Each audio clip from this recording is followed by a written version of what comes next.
రాగి సంగటి, తలకాయ కూర. అబ్బా! చెప్తుంటేనే నోరూరిపోతుంది కదా! మా ఇంట్లో అయితే అందరికి చాలా ఫేవరెట్. నేను తప్ప అందరూ తింటారనమాట. ఇక్కడైతే నేను రాగి సంగటి ప్రిపేర్ చేస్తున్నాననమాట. నేనొచ్చేసరికి అమ్మ తలకాయ కూర చేసేసింది. ఇంక దాని కాంబినేషన్‌లో రాగి సంగటి బావుంటుందని చెప్పి ప్రిపేర్ చేస్తున్నాను. ఎక్కువ క్వాంటిటీలో రాగి సంగటి చేయడం అయితే ఇదే ఫస్ట్ టైం. ఎప్పుడు స్వీటీ కోసం ఒక్కదాన్నే చేస్తాను. ఎందుకంటే స్వీటీకి రాగి సంగటి అంటే చాలా ఇష్టం. నైట్ అయితే తను అదే తిని పడుకుంటుంది. తిప్పే కొద్దీ చేతులైతే దారుణంగా నొప్పులొచ్చేసాయి. అమ్మ ముందే అనింది, "నేను చేస్తానమ్మా నువ్వు రెస్ట్ తీసుకో" అని. అయినా సరే నా చేతులతో చేసి పెడితే ఆ సాటిస్ఫాక్షనే వేరు నాకు. ఇక్కడ కుకింగ్ చేస్తూ నా కూతురుతో కొన్ని కబుర్లు చెప్పుకుంటూ చాలా హ్యాపీగా ఉంటుంది నాకు కిచెన్‌లో.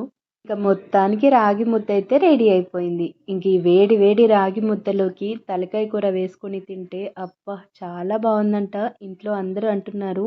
మీలో ఎంతమందికి ఇష్టం? Like and subscribe.